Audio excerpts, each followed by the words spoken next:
আজকের এই ভিডিওতে আমরা আলোচনা করতে চলেছি রায় ও মাটির ফসবিদ্যার পঞ্চম শ্রেণীর প্রথম বর্ষের মূল্যায়ন 2026-এর বাংলা বিষয়ে যে 11 দাগের প্রশ্নপত্রটি রয়েছে, অর্থাৎ সরিষা আরকে মিশন শিক্ষা মন্দির এইচএস বিদ্যালয়ের সমস্ত প্রশ্নের উত্তরগুলি সমাধান করব। প্রশ্নপত্র সমাধান করার আগে বলে দিই, তোমরা যারা আমাদের চ্যানেলে নতুন অবশ্যই চ্যানেলটি সাবস্ক্রাইব করে পাশে থাকা বেল আইকনটি অল করে দেবে। প্রথমে একে দাগে আছে সঠিক উত্তরটি নির্বাচন করো। একের এক আছে রূপকথার গল্পে যেটি থাকে না, এটা হবে উড়োজাহাজ। এরপর একে দুই আছে হাবু ও তার দাদাদের পোষা মোট পশু পাখির সংখ্যা, এটা হবে 175টি। এরপরে একের তিন আছে পাখির ডানার শব্দ, এটা হবে শোঁ শোঁ। এরপর একের চার জুড়ি গাড়ি টানে, এটা হবে ঘোড়া। এরপর একের পাঁচ আছে কুদযুক্ত ঝটিকা, এটা হবে কুজ্ঝটিকা অর্থাৎ গয়েরটা।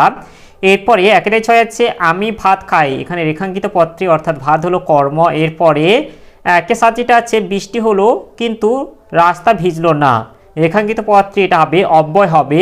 এরপরে একে থেকে আর যেটা আছে পথ হলো, এটা হবে 5 রকম। এরপরে দুই দাগে আছে নিচের প্রশ্নগুলির উত্তর দাও। দুই দাগের একে যেটা আছে গল্পবুড়ো কবিতাটির কবির নাম কি? গল্পবুড়ো কবিতাটির কবির নাম হলো সুনির্মল বসু। এরপরে দুই আছে হাবুর মেজদা কয়টি কুকুর পোষেন? হাবুর মেজদা 8টি কুকুর পোষেন। এরপরে দুই তিন আছে একটা বুনো হাঁসের কি জখম হয়েছিল? একটি বুনো হাঁসের ডানা জখম হয়েছিল। এরপর দুইয়ের চার আছে সন্ধি বিচ্ছেদ করো পদ্ধতি, এটা হবে পদযুক্ত হতি। এরপরে দুইয়ের পাঁচ যেটা আছে সন্ধিযুক্ত করো পরিযুক্ত কার, এটা হবে পরিষ্কার। এরপর দুইয়ের ছয় যেটা আছে বিশেষণ পদ কাকে বলে? এর উত্তরটি হলো যে পদ বাক্যের অন্য কোনো পদের বৈশিষ্ট্য বিশেষভাবে প্রকাশ করে তাকে বলা হয় বিশেষণ। এরপরে দুইয়ের সাত যেটা আছে সে এখন পড়তে যাবে, বাক্যটিতে সর্বনাম পদ কোনটি? এখানে সে হবে। এরপরে দুইয়ের আর যেটা আছে সেইখানে অত্যন্ত একলা হয়ে বসতু, কোনখানে বক্তা একলা হয়ে বসতেন? এর উত্তরটি হলো এটা বলবে যে ছাদের দরজার ঠিক সামনে একটা সোফা ছিল, আর সেখানে হচ্ছে লেখক অর্থাৎ বালক রবীন্দ্রনাথ ঠাকুর একলা হয়ে বসতেন। এরপরে তিনের আগে আছে নিচের যে কোনো একটি প্রশ্নের উত্তর দাও। তিনের আগে একে যেটা আছে গল্পবুড়ো ঝোলায় কি কি ধরনের গল্প রয়েছে? এর উত্তরটি হলো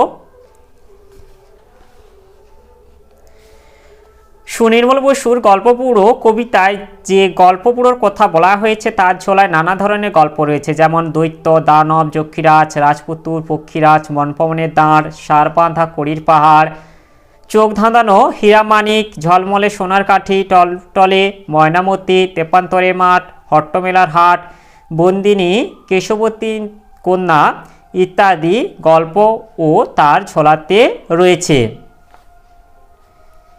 এরপরে তিনে দুই যেটা আছে হাবু কেন কেঁদে কেঁদে মরছিল? এর উত্তরটি হলো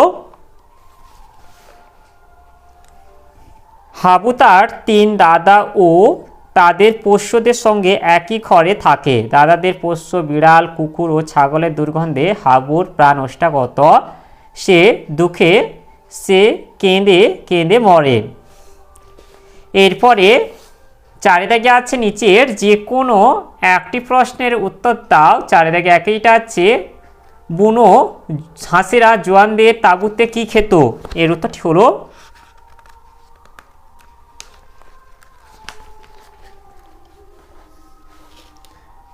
জোয়ানদের তাঁবুতে বুনো হাঁসেরা টিনের মাছ, তরকারি, ভুট্টা, ভাত ও ফলের কুচি খেত।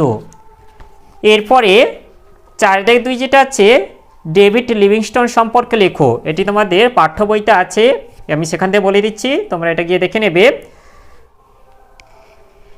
ইংল্যান্ড দেশের পাশেই ছোট একটা দেশ স্কটল্যান্ড, সে দেশের লোক ছিলেন ডেভিড লিভিংস্টোন। ইউরোপের মানুষদের মধ্যে তিনিই প্রথম দক্ষিণ আর মধ্য আফ্রিকার অনেকখানি অংশে অভিযান করেছিলেন। নীল নদের উৎসস্থল টাঙ্গানিকা হ্রদ আর ভিক্টোরিয়া জলপ্রপাত অবধি পৌঁছানো কৃতিত্ব তাঁরই। জাম্বেজি ও কঙ্গো নদী পথ ধরে তাঁর অভিযান পৃথিবীর অভিযাত্রার ইতিহাসে বিখ্যাত হয়ে আছে।